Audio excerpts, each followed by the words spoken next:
Okay, here we are again, welcoming you to the Ontario Network of CAPC CPNP webinar series. And today we are delighted to welcome Drew Soleyn from Dad Central, who's going to spend some time talking to us about fathers and mental health. But before I hand it over to Drew, I'd also like to welcome all the folks who are joining us live today for our webinar. It's really great to have you here. And I would also like to take a moment for us to pause and offer intention and gratitude around acknowledging our land and the land that we are on.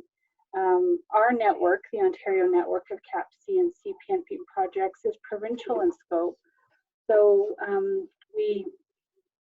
we like to think of all the spaces in which the people who are joining us from the land that they're interacting with.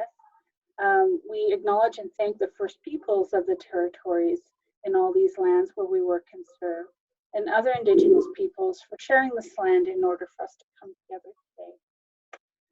So with that, I would like to hand things over to Drew, and I hope you really enjoy this session. I know I'm really looking forward to it. And again, please feel free to put your questions and comments in the chat box. Okay, so Drew, welcome. Thank you, Sydney. I'm really happy to be here and excited for the opportunity to interact with everyone who's on the call in the network and anyone who's gonna maybe watch when we're all finished. And I will be hopping off camera, but I'm here for you, Drew. So if you need anything, you just let me know. Okay, sounds great. Let me just start my screen share. And well, I just want to start by welcoming everyone, as you did, Sydney. Thank you so much for joining us. It's an honor for me to be able to sort of sit in the seat and take on the role of, I guess, a spokesperson for Dad Central and to support, I think, all the work that's happening across the CAPC and CPNP network, and to be able to help in terms of offering any type of insight in terms of knowledge or information that would be really helpful as you continue to support all the people that are part of your organizations and part of the network that you're serving. And so really welcome to today's webinar on fathers and mental health. I think over the past probably 2 years, this topic has started to gain a lot more traction, certainly been promoted a lot more in the media. There have been a lot of stories and information about it. And in particular, we just posted on our Dad Central blog a summary of Movember's research on fatherhood and social connections and how that has such a tremendous impact on mental health, and talking about just the transition into fatherhood. So today I'm excited to talk about this topic, both from, I'm a father myself, I have 3 children, and have actually experienced some of the things that I'll be talking about today, and I've had lots of resources and supports along the way that I don't know that many others maybe have, or that they don't necessarily know how to access. So I think it's definitely a timely topic and one that's relevant for me. So why don't I just, what we're going to talk about in terms of just the agenda, really we're going to cover some of the facts about mental health, and the transition to fatherhood, I think, is a really important stage to think about, because we'll talk about specifically, cover some of the key things in the statistics and research impacts on fathers and families, and ways to help, and some resources that hopefully you can take away. All that said, actually, you know what I'm going to do now is I'll probably just turn my screen off, and we will just keep going with my voice and with the slides. Okay, so really I think the most important thing that I'm hoping people will be able to take away from today is a better understanding of fathers, and recognize the important signs and things that may be happening within fathers around their mental health, and how that has an overall impact on helping them show up for their families, and helping have a positive impact on both mothers and the healthy development of children. And so really, my goal is that you'll also have one takeaway from today that you can be able to apply immediately, maybe in the context or within your organization, to help you be able to better serve fathers and support them and their families through this dealing with their own mental health. And so I think I briefly alluded to in the beginning that I'm a father, and when that time came, I think I experienced the same amount of joy that we're seeing in this little guy here in this picture. And it was a wonderful time. We had twins, so it was certainly challenging, but nothing that the joy of being a father couldn't overcome or work through.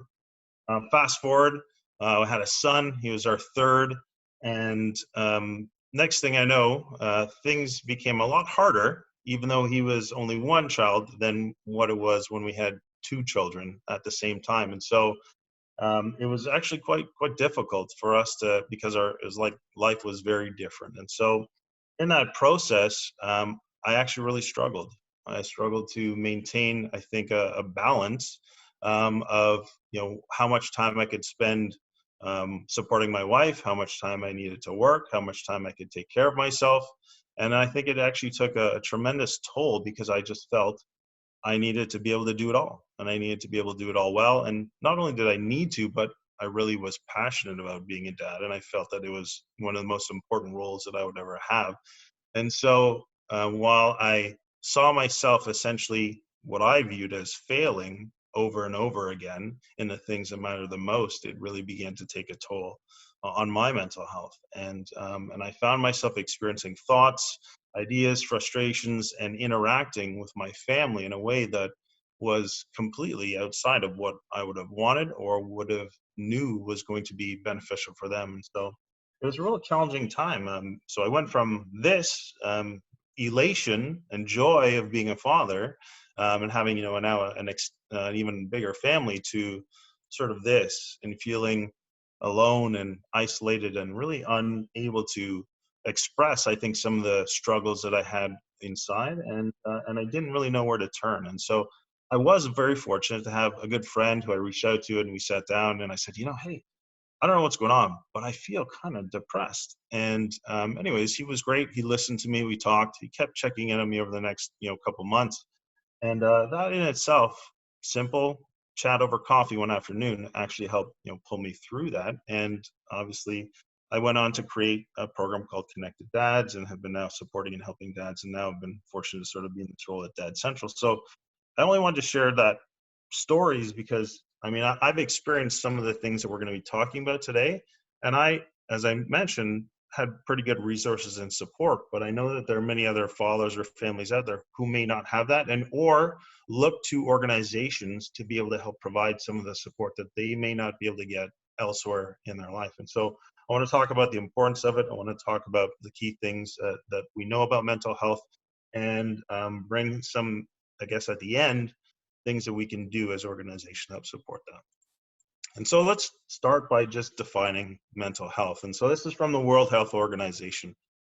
Mental health is a state of well-being in which an individual realizes his or her own abilities, can cope with the normal stresses of life, can work productively, and is able to make a contribution to his or her community. And now, when I was going through my challenges, I certainly didn't feel like I could do that. Some days it was challenging to get up and go to work. And so that's kind of the starting point as far as what we're going to define as mental health. And so, moving from there, there's actually a spectrum. So, and when we talk specifically about fathers, they could be anywhere along the lines of the spectrum. Fathers could be really struggling, and they're starting to move outside of, I'll say, mental health, or being able to cope with some of those normal daily things, to being unable to at all, and maybe even further into depression and some of the other mental health disorders. Or they could be sort of just experiencing some signs, but they could be more in the middle. And of course, on the left, maybe they've got all the resources, all the supports, all the things around them. And so let's just know that mental health is that ideal, but there's always this continuum of kind of where you are. And there's probably, all of us are, somewhere along. For me, I was probably wavering between the middle and moving to struggling and back to coping, as in sort of my experience. And really, why is this important to know, especially for fathers, is, as David Rosenthal has said here, that, well, it's not previously, because I mentioned in the last 2 years, but we didn't realize how much impact it has on the overall children's mental health. The other element of this is, and I alluded to that picture of feeling alone, is, there's such a stigma. Thankfully, we're working on changing that. We're driving it in terms of bringing conversations, bringing it out into the open, and having dialogue about how to work through these things and letting people know that they're not alone. So that's valuable, but it still has a stigma. As an example of the Movember research, while many men feel that they have good friendships and people they could reach out to, a large proportion of them would never do that around mental health. And it was like the second highest sort of taboo topic that they would never talk to somebody about. So definitely those are challenges around. If a father is struggling, he's probably not very likely. And we'll talk about some of the reasons why. So our, Dr. Chuck Schaefer, he's a psychologist in New York. Maybe as a New Yorker, he's prone to making bold statements, but I think he has a pretty good point here in terms of, when we fail to support new dads, we're also really failing to support mental health in overall families and children. So I thought it was a relevant point, and one where he's really advocating for how important this topic is and how we need to be aware and building out some resources and support. So now I'd actually love to get a little bit of interaction from the people who are on the webinar now. And just before we go into the next topic, how men cope with challenges is something that really plays into this topic of mental health. And so I'd love it if you'd be willing to go ahead in the chat, put some of the ways that you've observed men that you've either in your life or that you see in your centers. How do they cope with their emotions?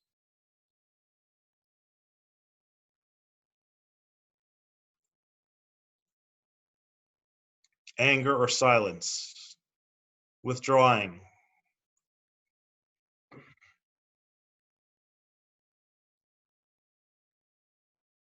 physical outlets, running, yeah. Substances, absolutely.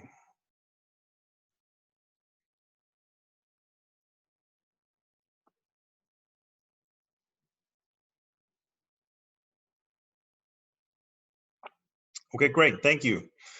Those are all absolutely things that we see, and some of those are running, probably maybe the most positive outlet, but many of the others are not. So the anger, the silence, substances, they can be quite detrimental. And so we'll think of it as, sort of there are four traditional or maybe stereotypical ways, and I'm going to use some men caricatures. These might be dated depending on your age or stage, but we'll use them to try and illustrate the point. Many men will be the strong silent type, Clint Eastwood, or they're Teflon. Nothing will ever bother them. They'll always be able to manage it, and you'll never see any crack in their armor. Right? They're the heroes. They're the strong silent, and nothing's going to affect them. Or maybe they use humor. They'll laugh it off. They'll tell jokes. They'll become sarcastic. They'll kind of deflect anything that might actually approach the reality of what they might actually be feeling. And so that also is another way that men will cope. Or maybe they're like the proverbial Tim Allen, sort of unfazed, is not really, willing to go there and address some things, and just, kind of, again, not as jokey like our friends there at Dumb and Dumber, but certainly, or others, they become like Eeyore, and that's it. It's hopeless. And that's, there's nothing that they can do. They're really down. Everything is horrible. And so those are the typical responses, that how men deal with their emotions, which is not all that healthy and productive. But ultimately, the ability of a father to be able to balance the many different things that are happening in his emotions, and be able to understand and articulate them, is going to be able to help them be much more effective, or be able to deal with some of the ability to maintain a positive mental health space. And so the other thing that dads or men faces around the being socialized into what a man is. And so there are some contradictions that also come up in this process. It's you want to be warm and nurturing, but you also need to be tough and resilient.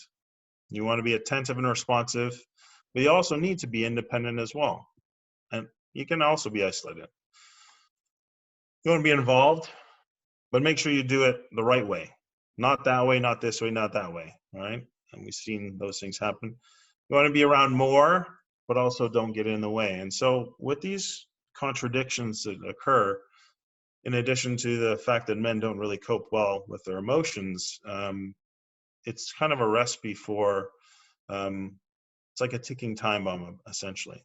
Okay. And if there's all these contradictions, it makes it really challenging for a new father in particular to really figure out what's going to be right and how am I going to work through all of these things. Now, why is this important? Well, because we know from research that when a father is able to be engaged and provide this type of love to children, it completely supports their overall psychological and emotional well-being.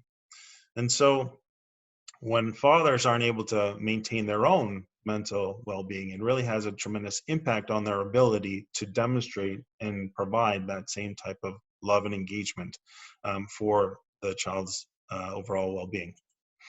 And so the reason being is many of the factors when you transition to fatherhood create challenges. So changes in the relationship with mom, and in particular, if it's a first time or particularly demanding, the partner, it generally becomes or has been the most important person as far as being able to confide, being able to actually show or speak about how they might actually really feel in situations, if they do that at all. But if they lose that relationship, then there's definitely no other place for them to be able to express some of those things. Some of the things that the Movember's research has showed is that friendships actually change. Many men lose some of their friendships after the birth of the child. Sometimes it's a struggle to meet expectations. There's grief about losing sort of their freedom or their old life, or things that they thought were important to them that they no longer can have in their life. Sometimes there are changes to work. So there's a lot of things that happen around the time of becoming a new father that really, when dads or fathers aren't able to work through their emotions well, can contribute to challenges. The other thing is expectations. I think dads go into it with a well-meaning, positive expectation that everything on the left-hand side will probably be how things work out. And then the reality hits that things are not as you imagined. And that also contributes to, all of the elements of working hard to be able to manage, but not necessarily if you don't have the right foundation or the right tools in place to be able to, or supports in place to work through it, can create more challenges. So all that being said, well, what does that mean as far as mental health? There's a lot that research says about this and the effects and impacts. And so I'm not going to go through and read all of these, but I will put them up and just let you see some of the types of things that when fathers have mental health difficulties, the type of impact it can have within families. My guess is most of you may have already seen all of these or know much of this research already. So that's why I said I'm not going to speak too much about it.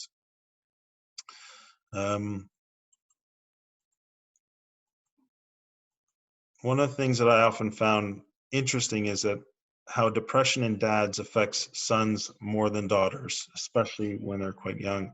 I thought that was very interesting, and it's certainly a very important point when it comes to that early stage when fathers have sons.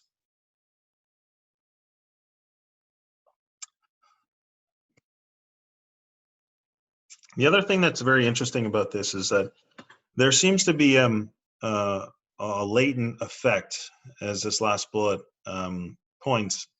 It usually comes after the event, about 1 to 2 years. Sometimes others will say it's 6 months after that, the major change, that it starts to show up. And so, that's an interesting point. Whereas I think from the research, mothers tend to show these signs a little bit sooner. The dads, it might take a little bit longer for it to start to emerge. Drew, this is Sydney. Yes, hi, Sydney. That is really interesting. Do you have any thoughts as to why there is that difference in terms of fathers, having that maybe that delayed reaction? I think that's a great question. I don't know that I've gone through enough of the research to see if I have a good understanding of why that might be. Mm-hmm. I will reflect on maybe my own personal experience in that, there's a tendency, I think, for men to believe, but we can figure this out. We Mm-hmm. can sort it out. And Right. so they try and resolve things, they try and work through it. And I think that there's a willingness to kind of push beyond. And Mm-hmm. that maybe contributes to the fact that, if it goes unchecked much longer, there's the cracks in the foundation start to show. And so it's, I don't know, That makes potentially sense. that could be part of it, I'd Mm-hmm. say. Mm-hmm. And maybe it's the, the, I'll say, amount that builds up over time, and maybe the processing of the actual feelings or what's going on tend to also, I think, be slower in men, just because we're not as in touch or aware of the emotions Right. that are going on. Right. So I think that could be possibly reasons why. Right. Well, thank you. Thank you for that. You're welcome.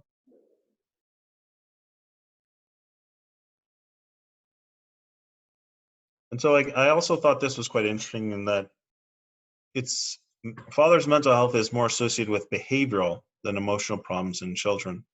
And so, oops, sorry, go back. And so the idea that um, supporting, I guess, parents just in general, in terms of how to manage or diagnose or understand, these behavioral challenges. One of the things that may not be thought of is how is the father doing mentally. And so I thought that was an interesting fact from the statistics and research is that, when you start to see maybe more behavior problems, could it be more related to the father as opposed to necessarily some of the other things? So just one of the interesting things to note and think about. Okay. One of the things that's part of the research that's been promoted in the media over the last, I think, year or two is paternal postnatal depression. Typically, we would hear of postpartum in moms, but the research continues to show that there are a lot of fathers who actually report this as well. In fact, sometimes as much equally, men suffer from this equally as women. But there is one in the researchers indicate there's not much information about it, and it hasn't been studied very much, and there isn't much support or information to help fathers in this situation. And so there's a couple resources we'll talk to at the end, but I think it's very important to note that this is quite common as much as so as it is in mothers. And so some of the facts around this are that um, this idea of, well, I think what we've just talked about, Sydney, is that they're grappling with the changes, but they really do lack support or resources, or even an awareness, I'd say, that this is something that they could be considering, or it could be affecting them. So one of the things that I wanted to share is things that if you work with families, work with fathers, that you can really look for as sort of signs that this may be something that's happening. And the idea that a father who starts to avoid the family or really withdraw from them is a good indicator that there's something not quite right. There's something going on. Finding ways to cope might be they choose to stay at work longer if that's the case, or if there's the moms really begin to notice that the father doesn't really interact well with a new baby. There's noticing some issues, some challenges, and so those are some interesting signs. The other thing is, this is probably more internally, and questions that if you're working with fathers, you can begin to ask to get an understanding is there a lot of inadequacy or a lot of fear that's coming up for the father around being a dad? And that's one of the things that I think really does affect a lot of fathers, but they're, again, more socialized not to be able to talk about that. And a lot of times, even in amongst other fathers, they're told, really, you should just suck it up. Like, that's what you need to do. And so it's very rare that fathers who are feeling inadequate would have the ability to be vulnerable enough to actually express that. So that's more something where it takes a lot more work and effort to be able to identify if that's something that's really contributing to it. And of course, some of the things on the right-hand side, definitely pretty telltale signs that something is going on with that. Some of the other things that influence on mental health may not be about postnatal depression, but things that are pretty obvious. Well, things that work, or one of the things that we're starting to recognize now is employment is a major challenge. If fathers are unemployed, it really takes a toll on their self-worth, their well-being, and as a result, it really translates tremendously into their mental health just overall, and that, of course, affects them at home. Some of the things that may not be as obvious are things like genetics, maybe how that father was parented when they were growing up. Sometimes there might be an internal sense of competitiveness or competition, and they see other things and they're not quite sure. So those sometimes have a real influence on mental health. And this idea of, as we've referred to a couple times, the socialization, growing up, being told that, and even now, can't express or feel emotion. There's no place to go. There's no way for you to actually, be seen as manly when you express any of those emotions, and those contribute to how people will manage their own mental health. Both internally and externally I think, are factors. So the internal would be a father's attitude about just the nature of being involved in the family. Do they feel connected or not? Do they feel that this is a real positive thing for their life, or do they feel it's very negative? It's much more stressful than positive. Do they feel like they've got the ability to work through things or not? They feel that there are many challenges and issues. And then, of course, what's happening around in the situation that they're in. And there are so many different elements and factors. So they all play a part in an overall impacting father's mental health. Some of the key signs that go along with just general mental illness. I'm not going to read all of these, but these are all very common as far as what most of you are probably familiar with and probably understand around people who are experiencing mental difficulties. Similar things for father. One of the things to note is the negative talk about themselves or the baby. And that's, I think, a very interesting one, and that would be a very important red flag. So the impact of mental illness on fathers really affects their overall confidence and belief in their ability to just show up and be an important member of their family, or even where they are just in their lives. Definitely puts a lot of stress. I would imagine most mothers would really struggle if they see their partner not willing to be involved or struggling with their own mental health. The challenges of being a mom, taking care of their child, in addition to then feeling that there's a need to take care of their partner, it adds a tremendous stress. And we know that the research shows how important it is that when fathers take care of themselves and are have positive mental health, it actually helps mothers very significantly.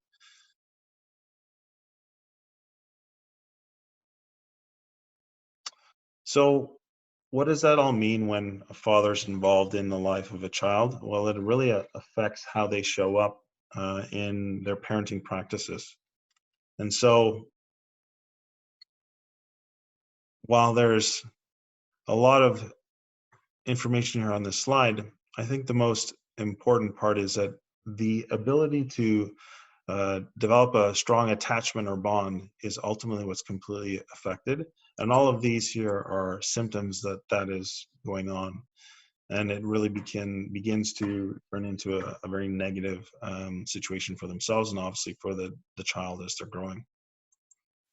And so the concept that we talked about at the beginning of balancing, it almost seems a little bit counter to it, but when a father is positively involved, it actually helps support the overall mental health.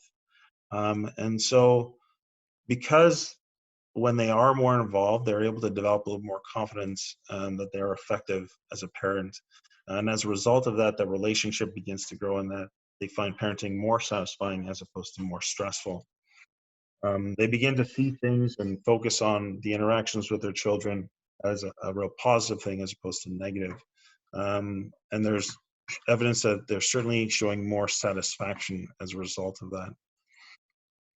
They're definitely more likely to engage in supportive interactions, and that's both within the family but also externally. Even if they're necessarily struggling, they'll still find ways to reach out. And so I think that really helps the idea of becoming more balanced in their overall mental health.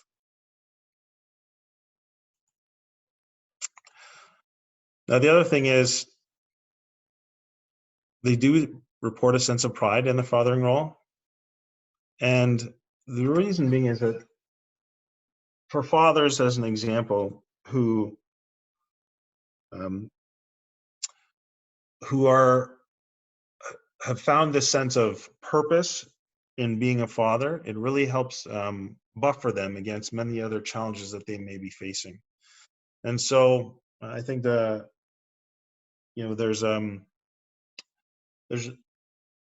there's various stories of many people who I've worked with who their child became the reason that they could work through some difficulties in their life. They began to focus, they began to discipline themselves, they began to sort of say, it is more about this child and this child's life, and I have the responsibility to kind of work through this. And so that gave them a sense of purpose and actually helped buffer them against some of the mental health challenges that they were facing. And so that relationship helped encourage them as fathers to be better and to move forward into their lives. And one of the unique elements of the Connected Dads program that I run is speaking with fathers. Is one of the most challenging aspects of being a dad is they talk about, children force them to be better or be a better version of themselves. It forces them to evaluate themselves more. And so while that's the most challenging aspect, they also say it's one of the most rewarding aspects, because as they begin to make those changes in their lives, if they begin to do the things that help them feel healthier, feel more connected, more engaged in their role as fathers, they see that as one of the things that they take the most pride and satisfaction in. So I think there's real importance to that element. When they can be positively involved, it really helps buffer against some of the negative effects of mental health. Obviously, the other thing is it benefits children tremendously. We've got lots of research that continues to validate positive involvement of fathers helps them in many, many ways. When we are able to help support fathers' mental health, it sees children understanding and being better involved.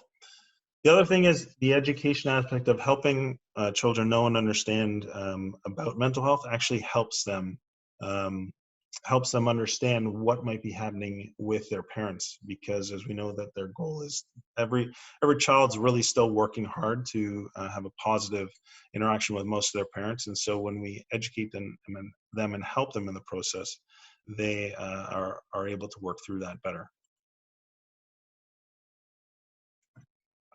So I wanted to sort of take the last maybe 5 to 10 minutes to just talk a little bit more about 3 principles and 3 practices that anyone who's working with fathers can take into the work that they're doing. And so, we've talked a lot about the transition to fatherhood or parenthood in general and the many challenges. And so it's talked a lot about for mothers, but hasn't been until recently talked a lot about the challenges that fathers face. And so acknowledging that it's a difficult time, acknowledging that there are many things that fathers may not know or may not be able to work through is actually okay. And that there's normalizing it, I think, is a very important part of that, of the acknowledgement that it's going to be difficult, and helping communicate that to fathers so that they're aware of it. The idea of listening and showing empathy for their situation and struggles certainly is important in general. And there's a simple phrase that one of my mentors shares that I think really wraps up this point, is that, people don't care how much you know until they know how much you care. And so the idea of being able to listen and understand what they might be going through demonstrates that element of care. And once we're able to do that, they're able to see that, okay, there's something here that they're willing, I need to listen to more from this individual because they've demonstrated that caring.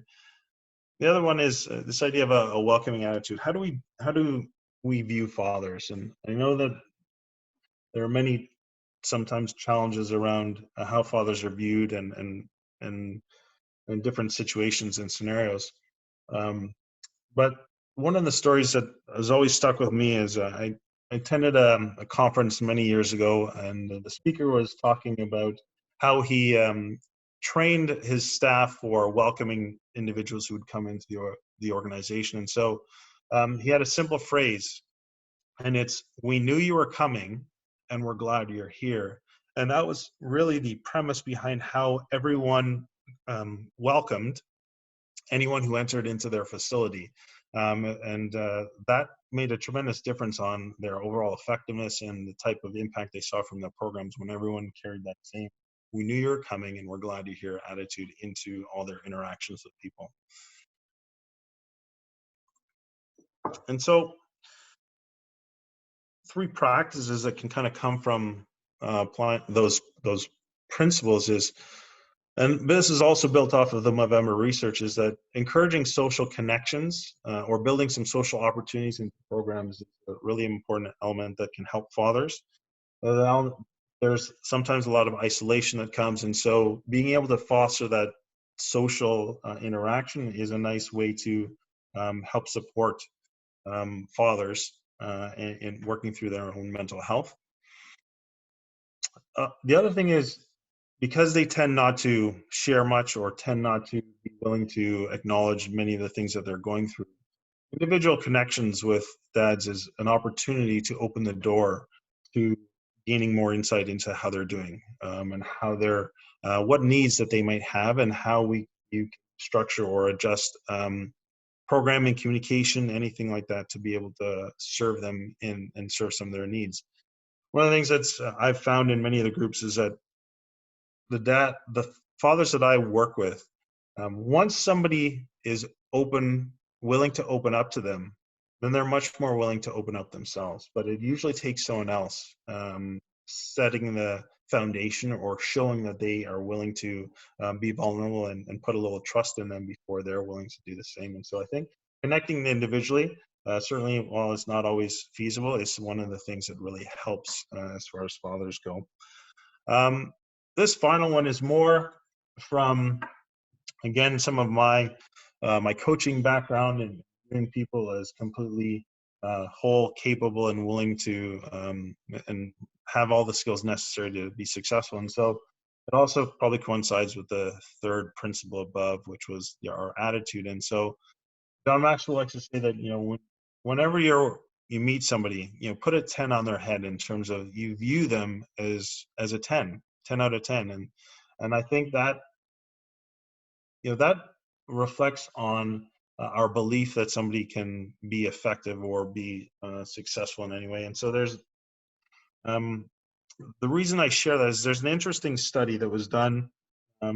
It's talked about in the book, The Happiness Advantage, where there was a group of students in a class, and there were their teachers. And so there was a subgroup of the students that the teachers were told, these students are exceptional.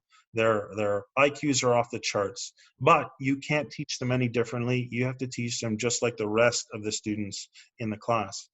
And so the classrooms were observed throughout the entire year. The teachers essentially followed that rule. They didn't make any adjustments at all. They taught all the students equally as they were. So at the end, the students were tested, and of course, that small subgroup that they had mentioned were exceptional. They had high IQs. They actually tested exceptionally high on their abilities. The one catch is this, is that all the students that they had told the teachers were exceptional were normal. There was no high testing, and they were just like all the other students. So what the study showed is that even though, what it showed is that once there's a subconscious belief by a person and they have some form of influence on another, and they see them as highly capable, they actually somehow subconsciously can match that and work to achieve that level of, I'll say, performance. So the idea of seeing people as a 10, one way that you can actually bring that principle out and affect how fathers even begin to view themselves in the process of being a dad. Okay. So the last thing I wanted to just share was a few resources that if you are working with fathers or fathers need some additional help and support, that can be really valuable. Heads Up Guys is out of UBC. They were funded by the Movember Foundation, and they're very focused on supporting fathers or for supporting men with depression. Mantherapy.org is another one. It's quite actually engaging and interesting in how they've structured it. It's a really great website that has tons of resources that would appeal to most men in many different ways. Postpartum Men, very focused on the postpartum period. And then there's an interesting intervention that's focused on families and bringing out, it's a family talk intervention. I'm not sure if any of you are familiar, but it's part of the Public Health Agency of Canada's best practices portal, and you can access information, or this is a link directly to their intervention website where you can learn more and get access to their program. I believe it's a free program for organizations who support families. Okay, looking at the time, that is the bulk of my presentation. I'm open to if there are any additional questions or any comments people wanted to make. But if not, I wanted to at this stage just say thank you very much for the opportunity. Thank you for being interested in this topic. Thank you for the work that you do with families, and I hope that there's something that you can take away from this to help support fathers and their families in your organizations. So, thank you. Hi, Drew. Thank you so much. Okay. Are you still there? I am still here. Okay, awesome.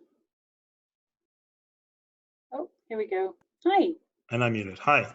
Hi. Wow. So much is running through my head at this moment, but I think first I want to just confirm for the people who are joined us that I've had a few questions about whether you'd be willing to share your slides as part of our archive. So just confirming if we can do that. Yes, absolutely.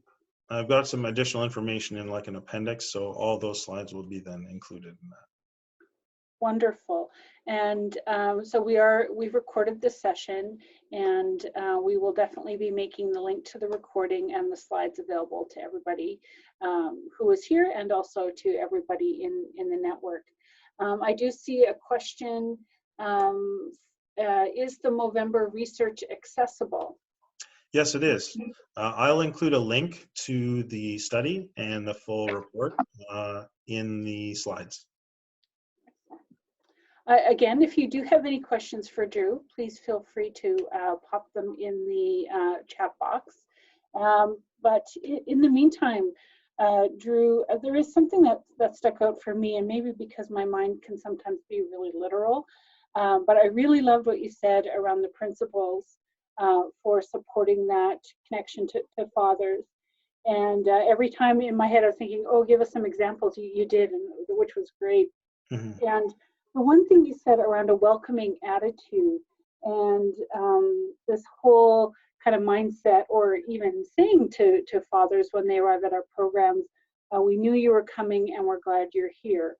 I'm guessing that even translates though more to, it is more about attitude, because often our drop-ins aren't, we might not know a father is coming, but we don't want to put across that feeling of maybe surprise and we're not expecting you.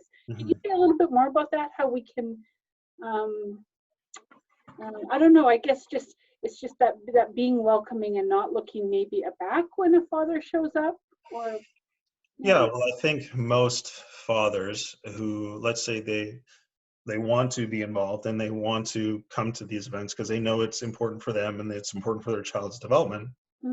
They know they're going into probably primarily female environment. There may not be many other fathers there. And so I think we knew you were coming and we're glad you're here almost like puts them in surprise, but in a positive way. And that, oh, we're expecting me. And so not that they don't feel welcomed, not that they can't know that they show up. It's just that there's an extra element of, I know I'm only going to probably be one of a few, if anything, here. And so when you are able to almost take the step to them, I think what it does is it makes them feel like, oh, okay, well, maybe it puts them at ease, I think, much quicker. Right. Yeah. Wonderful. That's wonderful. I just really like that. So I'm glad we had a chance to unpack that a little bit more and help that sink into our brain. I do see another question here for you. Jason asks if you have any resources for same-gender dad relationships and mental health. I will look to see what we can find. The research that I just read, basically a summary of the last 10 years, is that we don't have much in the way of same-gender parenting resources and support.